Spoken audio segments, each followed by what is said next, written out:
Hi everybody, good afternoon. Welcome to the 4 to 5. Eric Chilton here with Lauren Coleman and Chad Silber. Welcome to all of you watching us. Either you're watching on air, Fire Stick, Roku, and the WFMY News 2 app. I don't know about you guys, but it's beautiful out today. Beautiful. It is great. We're going to get, by the end of the week, we'll get significantly cooler.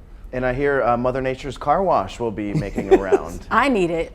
Same here. I was literally going to take it today, so thank goodness. No, we're going to get rain probably overnight tonight and maybe for the next 2 days, then we'll cool off. Wow, okay. Yep. More on the forecast in a few, but first we're going to hop into our top story. Cone Health's designated COVID testing hours for children has started in Guilford and Rockingham counties. Officials say the healthcare system is seeing a high demand for child testing as students move through the school year. The testing locations test adults as well, but there are specific times for children. Children are still able to go to any other location for testing, but this helps to speed up the process. The school systems are sending people home saying we're going to require you to have a test before you come back to school. And so we want to make sure we provide specific testing for pediatrics so you're not flooding the EDs and urgent cares where you do not need to go to the ED and urgent care for testing. So we have plenty of testing opportunities for Guilford, Alamance, and Rockingham County. You can get your child tested at the Greensboro Women's Healthcare Center on Green Valley Road in Greensboro. Testing is available on Mondays, Tuesdays, and Wednesdays at this location. Children can also get tested across from Annie Penn Hospital. That's on South Main Street in Reedsville on Tuesdays and Thursdays. All test times are from 5:30 to 7:30 in the evening and require an appointment.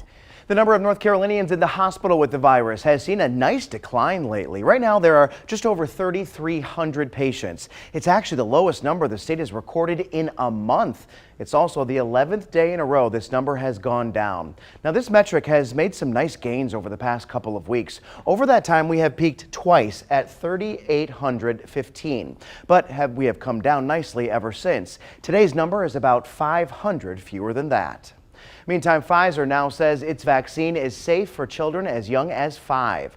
The drug company says it tested a lower dose in elementary school children and found they developed antibody levels similar to young adults already eligible for the vaccine. Researchers reported similar or fewer side effects like sore arms and fever. Pfizer intends to apply for emergency use approval from the FDA by the end of the month. The U.S. is ending a travel ban on visitors from the EU and the U.K., but they have to be fully vaccinated. A new study from the World Travel and Tourism Council estimates the U.K. travel ban costs the U.S. $1.2 billion a month. Travelers to the U.S. will need to show proof of vaccination before boarding their planes. They'll also be required to show a negative COVID test within 3 days of traveling, but they won't have to quarantine once they get to their destination. Unvaccinated Americans returning to U.S. soil from abroad will need to show proof of a negative COVID test 24 hours before traveling. The new policy begins in November.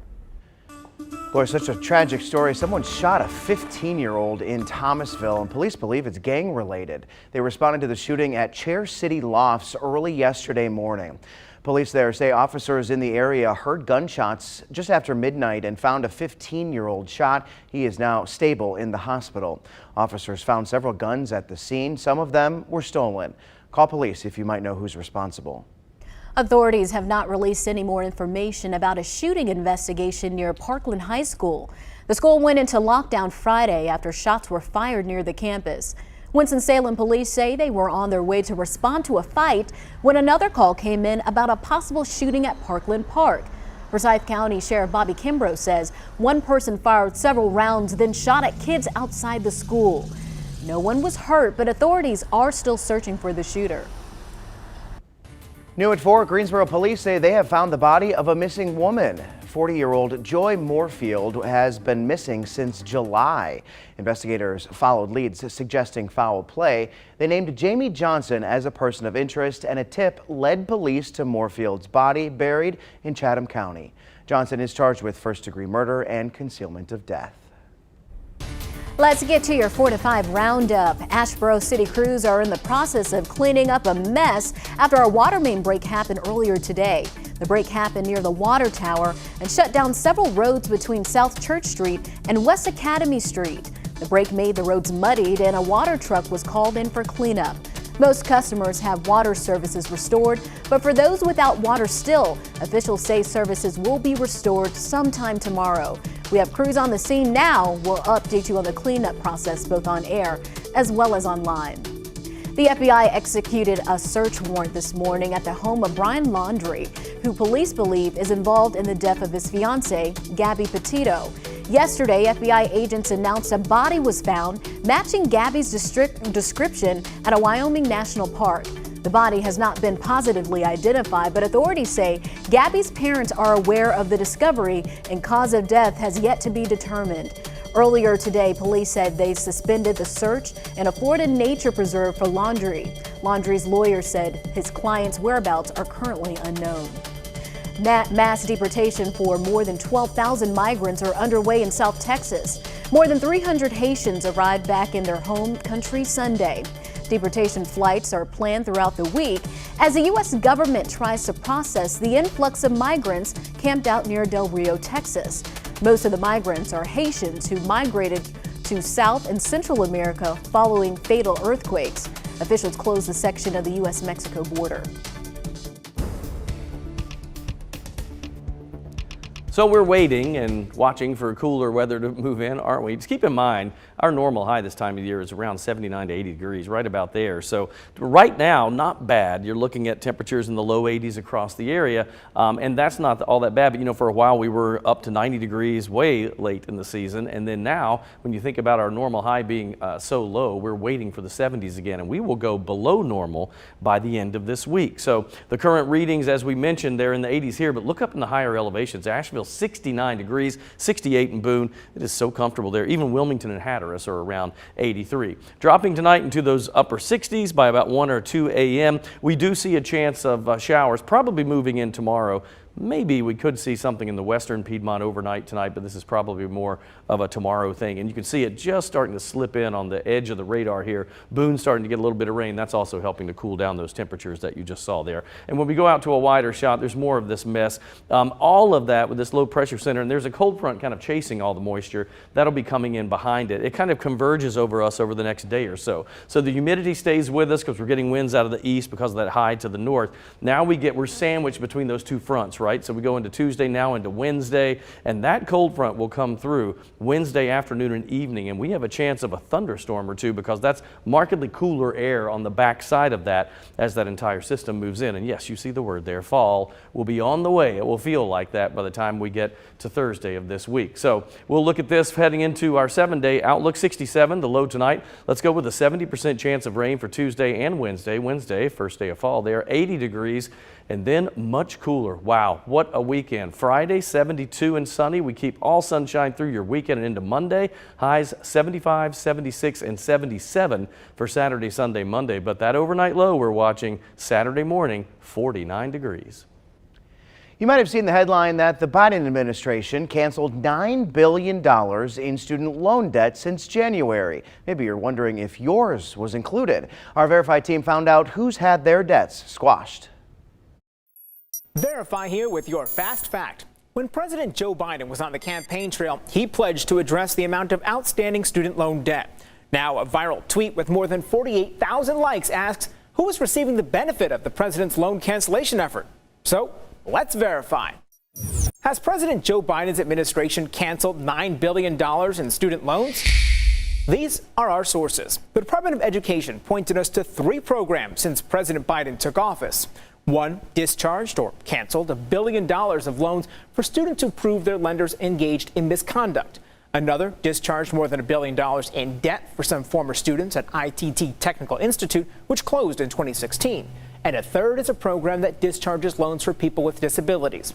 Last month, education officials said it approved nearly 500,000 people for the program, so it's true. When these programs are combined, President Biden's administration has canceled $9 billion in loans. However, that's just the drop in the bucket.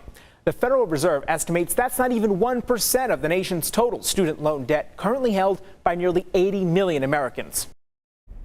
If you feel you're paying more at the pump, it's because you are. Gas prices have increased slightly in Greensboro, reaching an average of $2.97 per gallon.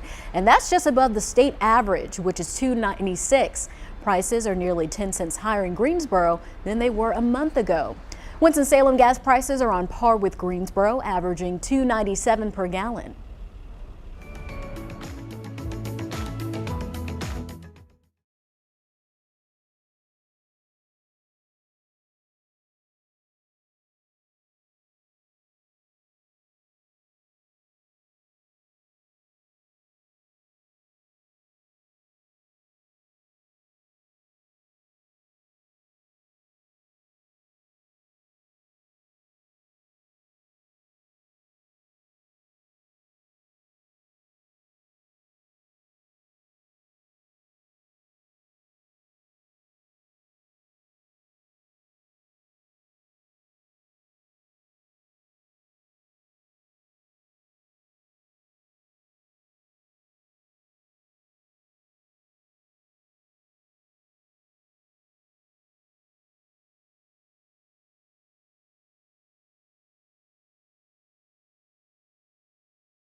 A lot of people are TikTok famous. For some, it takes work, but for others, it just happened by accident. Check out 79-year-old Kenny Jerry. The Navy veteran rides around in his patriotic scooter. Our sister station explains his accidental rise to fame. If you're wondering how a 79-year-old Navy vet on a scooter became TikTok's hottest new account, consider it a sign. I'm a co-founder for a channel called Did You Know That? And we make educational videos for the deaf community that are fun and engaging. Amanda Klein's neighbor Kenny Jerry isn't deaf and didn't know much about TikTok, but is fun and engaging. He started learning some sign language, you know, like yes. And yes, and coffee, you know. what other ones do you know? You know, oh, yeah. famous. Famous, yes. His famous turn began just a week after his TikTok debut, when his beloved scooter broke down. Sad about the scooter. Until 650,000 followers showed up. I just posted it, really honestly thinking, if we got lucky, maybe he'd get like $100 off a scooter or something. Within hours, the TikTok community raised $5,000. No, you're kidding. And it has just taken off. People love Kenny. I mean, why not? I do too. And the love has just kept coming. They've given you $45,000. Kenny's GoFundMe has now surpassed $90,000 and counting. I didn't think I'd get $1,000, you know? And look what happened. Famous, you know? I'm so honored, you know? And my angels took care of me. They did. And now I got angels here, good angels that take care of me. That's pretty awesome. I'm just amazed at the fact that he has a TikTok account. I Because I don't know, even have I a know. TikTok account. I don't do TikTok I don't do either. TikTok. I do. You do? I got hooked on it not too long ago. My wife makes merciless fun of me. But Really? it is interesting. But I love the fact that he jumped on board and he Yeah. said, I'm going to do this. And it raised like $5,000. It's just incredible. Are you on TikTok because your kids are on TikTok, or is it just you just? At first I just wanted to see what it was, right? I think I did one post when I first saw it, and I've never posted again. But I just flipped through because of some of the videos I think are hilarious. And like any social media, once you get in one vein of something, it keeps feeding you more of that style. So a lot of the dances, and there's probably 20 or to 50 dad joke TikTok guy. So that's where you're getting your material from. Yeah, I do that for my TikTok. kids. I'm like going through TikTok, and it's hilarious. I don't want to be addicted to another app, but who knows? Maybe I'll download one too. I mean, that's kind of how I thought of it. I already spend so much of my day on Twitter and Instagram that's and mine. Facebook, and I don't want another one. Yeah, mine's YouTube. And there's going to be downfall. another one next year, probably. Oh yeah. Look for Chad's coming to an app near you. Heck no. We'll be back.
You know, the rush to sell homes, that's a real thing these days because these prices are high, and it's almost like a bidding war, even right here in the Triad. It's a big competition to make your home as attractive as possible. I spoke with realtor Amy Clark about staging your home, and she says it starts with decluttering. Some of the big things that are really important for people getting ready to list their home would be organizing it. So we live in our homes for a long time, and we accumulate a lot of things. And sometimes our homes are not as organized as someone coming in would like to see. So I say focus on your closets, focus on clutter in common spaces, like your kitchen, take your appliances down, give a nice clean slate to those spaces. And then your bedrooms, if you've got kids' toys or a lot of collectibles, maybe put those things away just to streamline it and neutralize your home. So after that step, Clark says, you may want to consider a fresh coat of paint. What you're wanting to do is you're wanting to create a space where people can see themselves. So painting walls that are really bright colors or bold colors, that might be your taste, but not someone else's, and neutralizing it that way is a great idea. Not everything has to be totally white or totally gray though. We just talked about this a couple weeks ago with Tanya. I remember the bathroom, she said blue makes it more like attractive and things like that. And that's what made me, I reached out to Amy because I wanted to see, like, what about the whole home when it comes to furniture? Because when you walk into a home, if these people, if they decorate differently than you, even though you know you're going to change it, it still sticks in your head. You know, you get that kind of bad vibe or whatever it is. So I think for me, I currently rent, and I know that there are downfalls to renting because you're not actually investing in anything that you own, but I'm glad that I don't have to deal with selling a house or buying a house or dealing with all the nonsense that comes along with it. Or if you have a busted pipe, they'll come and fix it. Yeah, that's right. That's what I like about the apartment lifestyle. Well, and trust me, after you've been in homes for, like me, decades, now you start going, I can't wait till I can downsize and not have to deal with it. But it's when you sign that piece of paper and it's like 6 numbers on there and you're like, what am I doing? When you first time you buy, it's kind of scary. But anyway. You only have 6 numbers? I figured you had 7. Yeah, he's trying to be. I wish. Still working on that. Yeah. 4 Kids says I will not have that. Let's see what's going on with the forecast. We're looking at some decent weather coming up here. Things are looking better once we get past, let's say, Wednesday into Thursday. I think we're going to take us about 2 days to get rid of the bad stuff. However, I will say this, and some of you homeowners may agree with me, the yards are getting a little dry in spots. 81 degrees right now for all the major metros in the Triad. Winston, Greensboro, High Point all at 81. Reedsville at 81, Walnut Cove and Mount Airy 79. It is a rain-cooled 70 in Galax and 67 in Boone. Overnight lows tonight, 67 degrees. Could see rain at times and maybe heavy tomorrow. Much cooler high temperatures moving in. That is below normal for us for this time of the year. That's 73 degrees, and we should be closer to that 80-degree mark. You can see the rain on the left side of your screen. Let's go out to a wider shot. All of this is moving to the north and east, and we'll move across our state. Now, we're kind of sandwiched between 2 systems, right? We've got that warm stationary front, and that drifts a little bit to the north, and then we see the cold front coming in back behind it, chasing that humidity, and that means we could see a thunderstorm or 2 on Wednesday, although it won't be widespread, but we have that chance. And then back behind that, high pressure and that cooler air from the northeast moves in. We really end up with one of the best weekends we've seen in a long time. Even Friday through Monday looks spectacular. So tonight, partly cloudy, 67 for that overnight low. Heading into tomorrow, a rainy day for your Tuesday, probably Wednesday as well, with possible storms on Wednesday. Here's that 7-day. First day of fall is Wednesday. 70% chance of rain Tuesday, Wednesday. Highs jump up to 80 as that cold front gets closer and winds shift out of the south. Then it moves through, clearing out. Beautiful. Your weekend, sunshine, low to mid 70s.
When we've been hurt, we may build up walls to protect ourselves from future pain. In today's YOUDAY segment, Coach Lamont explains how those very walls were built to help us may actually put us down. One of the hardest questions I was asked, Lamont, why are you so afraid of your life? I had no answer, but what I discovered at that moment was I had stones. Stones I threw at myself with words I spoke, thoughts I believed, negative behaviors I normalized. I could not deny the fact that these very stones I harbored would be the very stones I would use to build a wall to protect my own pain. With this pain, I would justify self-sabotage and allowed excuses to defend my self-hatred. Maybe as I have been speaking, you are asking yourself, do I have stones? The honest answer is we all do. Our self-mission is to search our hearts and find the areas of our lives where we hurt most and find the necessary outlet to begin healing. Please remember this one thing. You can overcome anything if you're willing to put the work in. Another good word from Coach Lamont. You know, a lot of times when we have certain walls or stones or different things in our life, in order for us to grow or get better, we have to face some of those challenges one day because, you know, we're going to miss out on some great opportunities, some great relationships with people, or just, you know, limit ourselves to growth if we don't face those demons. I've always said, so when I was a kid, I had panic attacks when I was little, from like 6 to 15. And I told somebody one day, I said, I eventually learned, even as a young guy, that you can't run from yourself. You can't. So you have to stop, turn around, face it head on to get rid of it, or it will stay with you forever. Anything, even maybe not even something as big as that, but even small things, you got to face it. You got to face it, or it's going to affect everybody around you. And you, yep, that's true. It's very true. Listen to her. She knows what Listen she's to saying. him. He's the one with all the wisdom and the knowledge. No, oh gosh, I never have I been accused of having wisdom. We're coming right back. It is 4:27.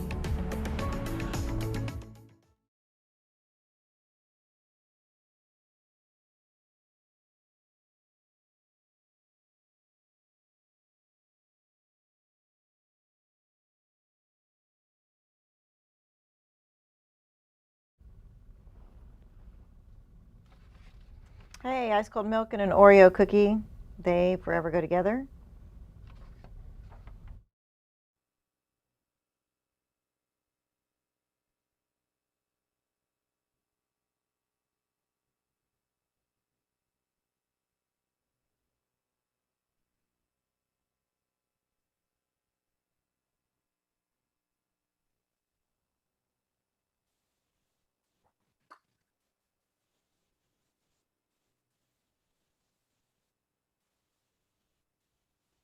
All right, I am talking about, rational. What does it mean and why people might think you're not, and how to become more rational.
Good afternoon. I'm Lauren Coleman here with Chad Silbert and Eric Chilton. I hope your Monday is going well, and thank you for watching on air, online, Fire Stick, and Roku. Eric Chilton's going to fill us in on what sounds like going to be a pretty soggy Tuesday, Eric. Yeah, we got to get through a couple days of rain, and then we get the payoff for the weekend. It's beautiful for Friday through Monday. Looking forward to that. Thank you. Our big story today we are following right now. The FBI is searching the home of Brian Laundrie, the fiance of Gabby Petito. The search comes after federal authorities announced earlier today they were suspending the search for Laundrie at a nature reserve in Florida. Jerica Duncan has more details on this case. Law enforcement towed Brian Laundrie's Mustang away from the family home in Florida this afternoon. This morning, CBS News cameras captured his father getting something from the car shortly before at least a dozen police officers and FBI agents raided the house. At one point, investigators escorted the 23-year-old's parents outside to an unmarked vehicle. Then they went back inside. Over the weekend, Laundrie's parents told police they had not seen their son since Tuesday and suspected he was in a nearby wilderness area. Do you think they're telling the truth? I think at this point, anything's on the table. More than 50 law enforcement officials scoured the 24,000-acre preserve, but by this morning had exhausted their search. Authorities want to talk to Laundrie about his fiancée, Gabby Petito. Officials say they believe they found her body near Grand Teton National Park. The cause of death has not been determined at this time. Gabby Petito never goes outside. Petito disappeared while on a cross-country trip with Laundrie. We are right outside Capitol Reef right now. According to police, Laundrie was alone when he returned to his parents' home September 1st. He was back here in this community for 10 days before she was reported missing. It's a lot of time for somebody to kind of get their act together. We certainly think Brian has some explaining to do. Petito's family is asking for time to grieve. Her father posted on social media a picture of Gabby and this message: she touched the world. Jerica Duncan, CBS News, Northport, Florida. Let's get to your 4 to 5 roundup. A Virginia high school was evacuated today after a shooting injured 2 teenagers. Students were evacuated and taken to the school's tennis courts to meet parents. Police responded to the call at 11:30 this morning. One male student was shot in the side of the face and a female student was shot in the leg. Police say their injuries are not considered to be life-threatening. Several other people were taken to the hospital for other medical needs during the investigation. A male teenager was arrested in connection to the shooting. Investigators believe the suspect and victims know each other, but did not share any other information. Asheboro City crews are in the process of cleaning up a mess after a water main break happened earlier today. The break happened near the water tower and shut down several roads between South Church Street and West Academy Street. The break made the roads muddied and a water truck was called in for cleanup. Most customers have water services restored, but for those still without water, officials say services will be restored sometime tomorrow. We do have crews on the scene now. We'll keep you posted both on air and online. Woods of Terror is open for the spooky season and residents are being warned about traffic nightmares. Last year, we saw some residents on Church Street start a petition after being blocked in during busier times. A sign is posted asking people to use alternate routes from October 1st through Halloween. Get your scare on this weekend or any weekend on October. Admission is $35. Have you ever been in a heated discussion when someone tells you you are being irrational? To you, what you're saying seems perfectly logical, but there's a miscommunication somewhere. Blanca Cobb, who has a master's degree in psychology, is diving into this today. Blanca, what does someone mean when they say another person is not being rational? A lot of times when someone says someone isn't being rational, it's because they disagree with you. They're not following your line of thinking. So for some people, correctness equates with rationality. And so what causes this miscommunication here? A lot of times when you're thinking through a situation or a problem, you are guided by your own principles, your own experiences, your belief, your biases, and that helps determine how you're going to make decisions. Sometimes there could be some faulty thinking or a lack of knowledge that can contribute, but also emotions. There are some people who would argue that all emotions should not be part of decision making. I don't necessarily agree with that because we have emotions that serve to protect us. You know, we have intuition, we have fear or anger that helps stay away from trouble. But it's those extreme emotions that can hijack your thinking or cloud your judgment. That's when you need to be careful with emotions. It's those really strong emotions, because you end up making hasty decisions that you end up regretting later, but that becomes an afterthought. I imagine the goal here is to find common ground, but how do you get to that point? Excellent question.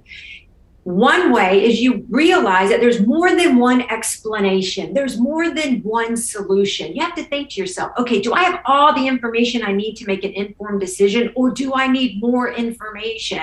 And another way is use your emotions, but you want to make sure that they're more on the mild side, not those really strong, uncontrollable emotions, because again, you'll make impulsive decisions that can lead into trouble later. So you can let your emotions guide you, just not hijack your thought of thinking.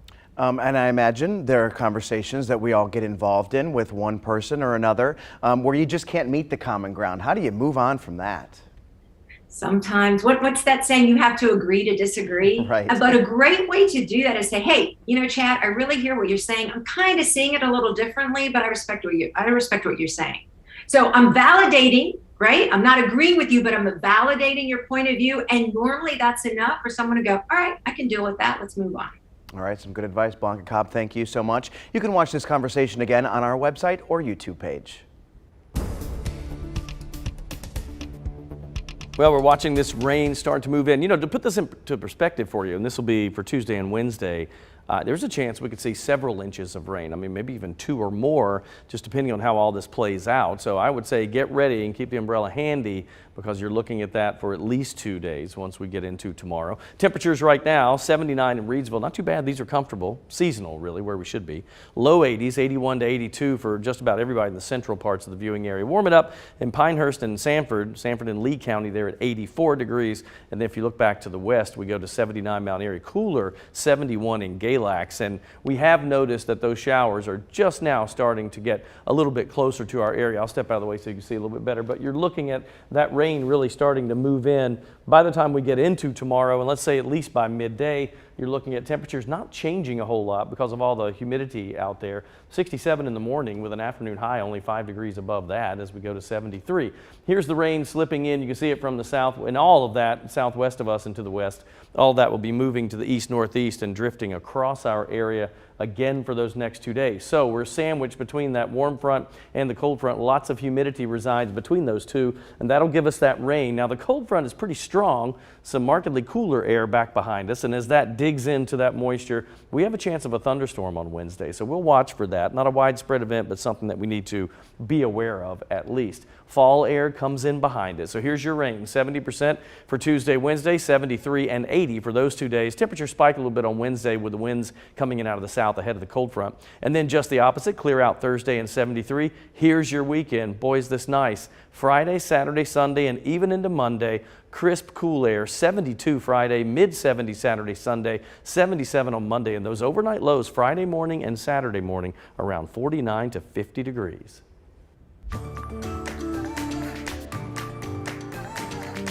Here's the question. Would you rather have 20 minutes more to sleep in or use that 20 minutes to make breakfast? All right, Chad, I'm pretty sure I know what your answer is. I love to sleep, yes. I will take the sleeping in, mostly, but I actually intermittent fast, and so I don't even eat breakfast, so the sleeping in is what I will choose.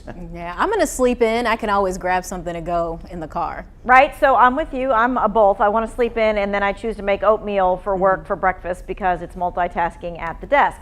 But according to a new survey, 7 in 10 Americans will not set the alarm before at 8 a.m. to make breakfast. The majority of those who rise, shine, and play chef, they're the working parents. On the flip side, more than half said that they're just too busy to whip up something during the week, but 1 in 5 skip breakfast altogether. Okay, so now my question is, when you eat breakfast, when you do it, what do you eat? For example, work week wise, I'm the instant oatmeal girl. At the desk, weekends, it's an omelet with like spinach and stuff in it. Well, you know I'm all about the meal prepping and stuff, so during the work week, I'll have like little egg cups or just something that I can eat at my desk or eat in the car. So I'm a big brunch guy. Okay. So Sunday brunch is my go-to meal of the week, I think. So I just get everything, all this stuff. Like if you know, when they say that you throw everything in but the kitchen sink, that's how I like it. You like the eggs for the breakfast, and then you like the hamburger thing for the afternoon snack. Okay. All right. So you always hear breakfast is the most important part of the day, but is that really true? According to Insider.com and WebMD, breakfast has been linked to weight loss, but at the same time, it's also okay to skip it, especially if you're going to eat something like a donut. The whole benefit of breakfast is that it starts the day off with nutrients that you need, like dairy and grains and fruits.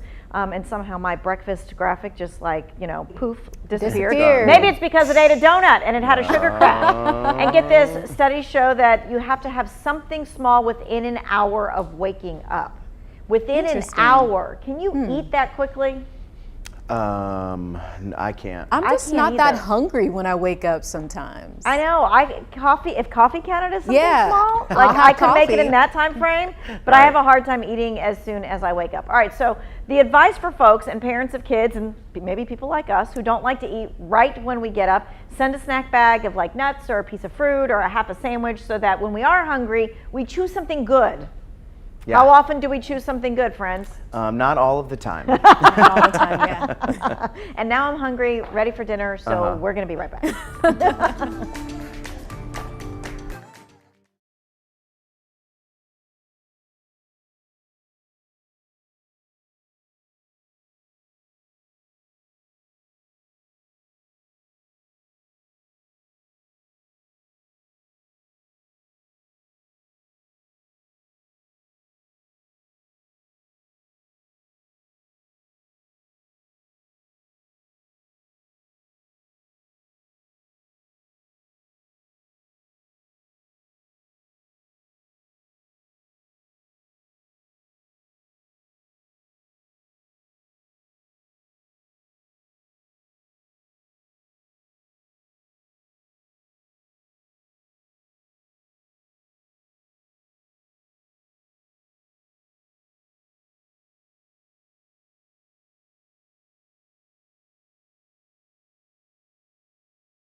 So in our last half hour, we talked about staging the inside of your home to help sell it more quickly. Well, this go around, we're talking about the outside. Realtor Amy Clark with Allen Tate says you need to know 2 words: curb appeal.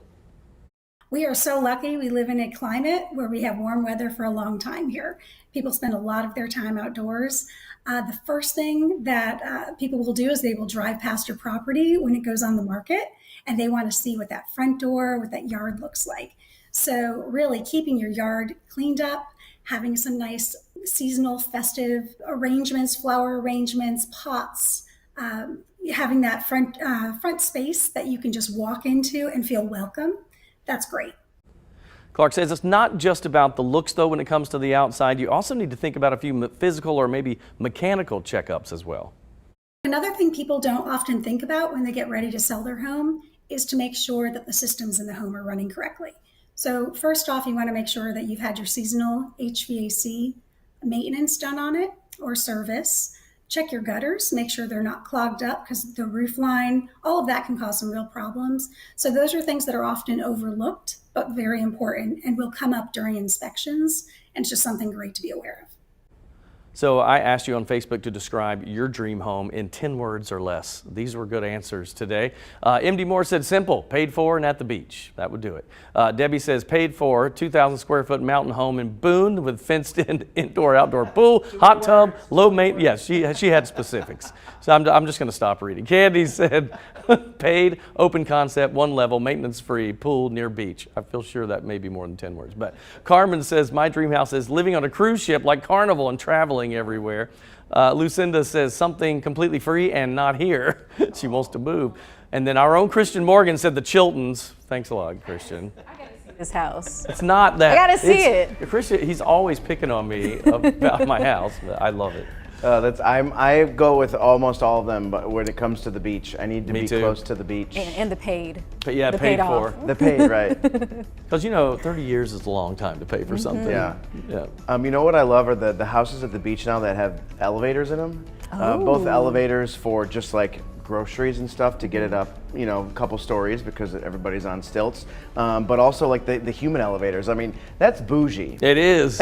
I like a little bouge though. Yeah, right. If you can afford the bouge. I think everybody loves the bouge, right? Yeah. And that's good too when you're hauling everything up from the beach, you know, especially if you have Right. kids, you know, you got so much stuff to carry. So I've been in one of those homes. I've never stayed in one that had the elevator.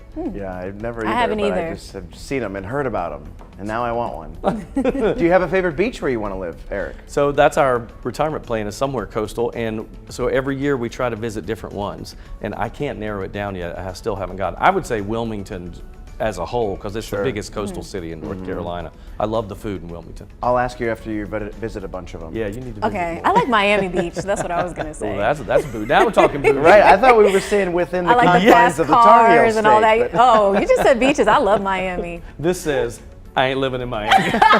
That's what's happening. We'll be right back. Stay there. Expensive. Oh, yeah.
Hey, check this out. A Colorado man went on a Willy Wonka-esque hunt for a golden ticket, and he actually won a candy factory. This is real. That is awesome. So this is Andrew Mass. He joined in a nationwide treasure hunt for gold dog tags hidden by Jelly Belly creator David Klein. Klein hid the dog tags around the nation last fall for a $5,000 grand prize. Anyone who registered was also to enter into a nationwide ultimate treasure hunt with the chance to win the candy factory this year. Andrew Mass signed up for hunts in 4 states. At first, he figured out the riddle, leading him to the prize in Kansas, but another hunter beat him there. Klein dropped hints over the last few months for searchers. Mass said that on August 28th, he knew all the clues pointed to Kokomo. He bought a ticket for a 6 a.m. flight the next day.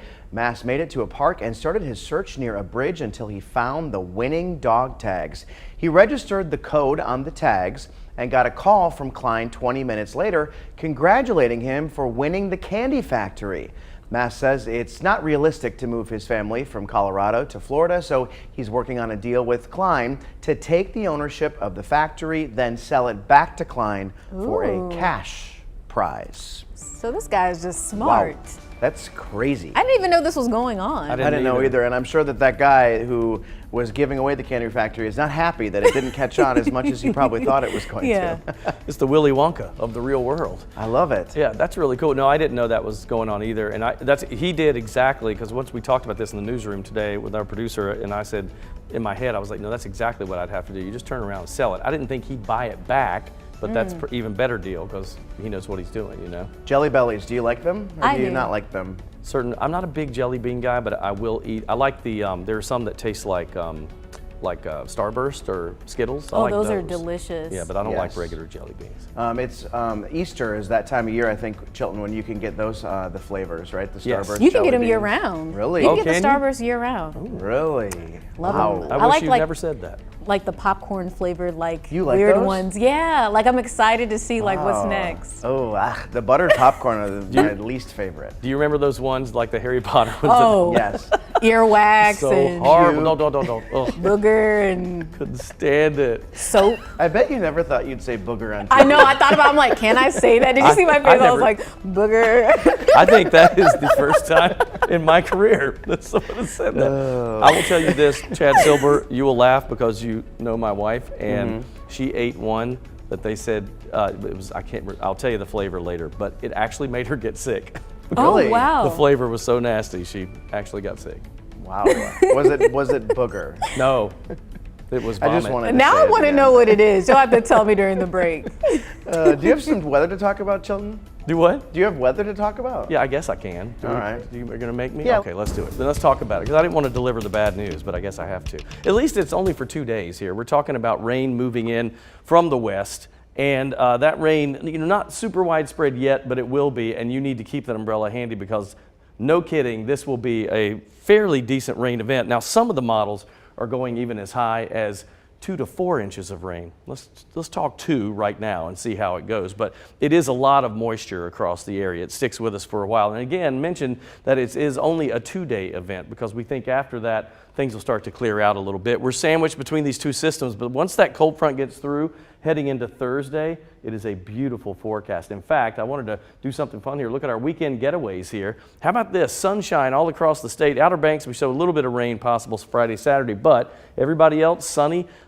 Upper 60s for highs for Boone on Friday. Asheville 72 and Wilmington at 80.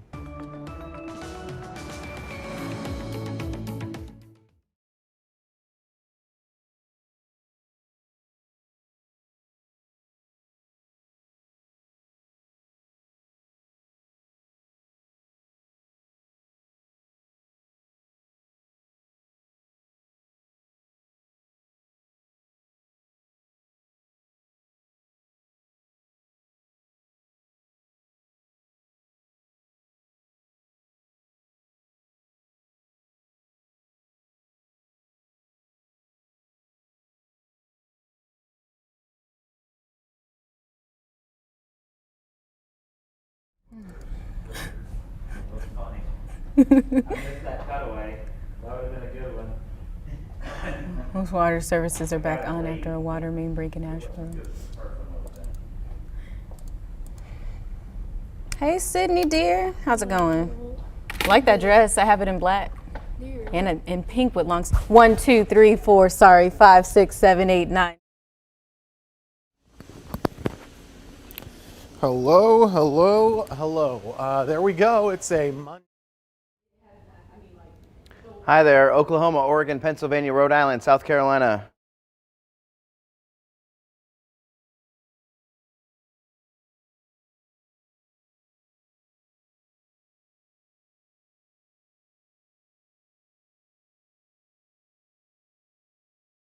There's makeup that won't come out. 10, 9, 8, 7, 6, 5, 4, 3, 2, 1.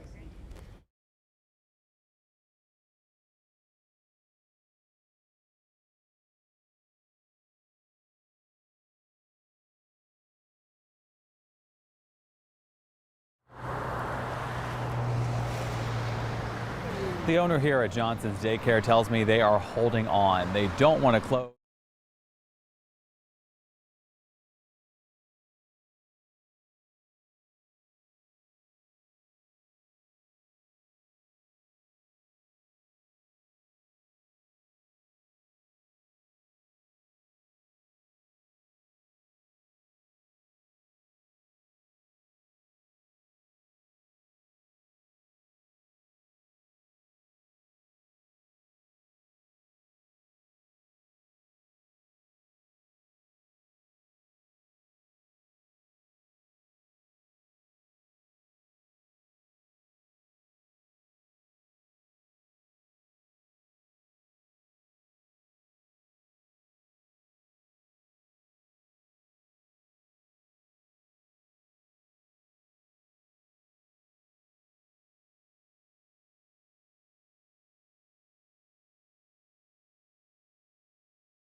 So it's time for my 2 cents, and today I want to talk about 2 things: perspective and hard work. I will never forget the story my dad had me listen to. Those of you that are old enough to remember Paul Harvey and his syndicated The Rest of the Story line, my dad used to play records of that for me when I was a kid. I loved them. They were short stories with a surprise ending. And there's one that I took with me forever. I remember it to this day. I want to tell it to you now, but I want you to do something for me. I know this is television, but I want you to close your eyes. Close your eyes and just listen, so that your mind you can do theater of the imagination with this. Perspective and hard work paid off for this little boy named Tommy. Tommy lived back in the 1800s. He had extreme difficulty reading. Kids made fun of him. They called him stupid. They called him an idiot. He had to endure a lot of torture as a result of this. Did not learn to even begin to learn to read until he was about 13. His dad and family, very wealthy family, they tried tutors, they tried special education instructors. Nothing was really working, and then finally they realized this kid is a visual and auditory learner. He can listen to things and keep the facts in his head. And as a result of that, his father said, well, let's send him to almost like a finishing school. He'll learn social graces at least. He did that. That, combined with his ability to listen and regurgitate facts, made him a great speaker. He started doing public speaking, and eventually, as he got older, he forced himself. He had to work harder than all the other kids to keep trying to read and get the facts. He did. He was governor of New Jersey at one point, a great speaker, and he was the 28th president of the United States because little Tommy grew up to be Thomas Woodrow Wilson. And I tell you that because those 2 things are so important. Perspective. When you think your problems are bad, think about others and realize that you can get through this. And with hard work, you can achieve anything. Tommy did. And that's just my 2 cents. And that's your 4 to 5. WFMY News 2 at 5 starts now.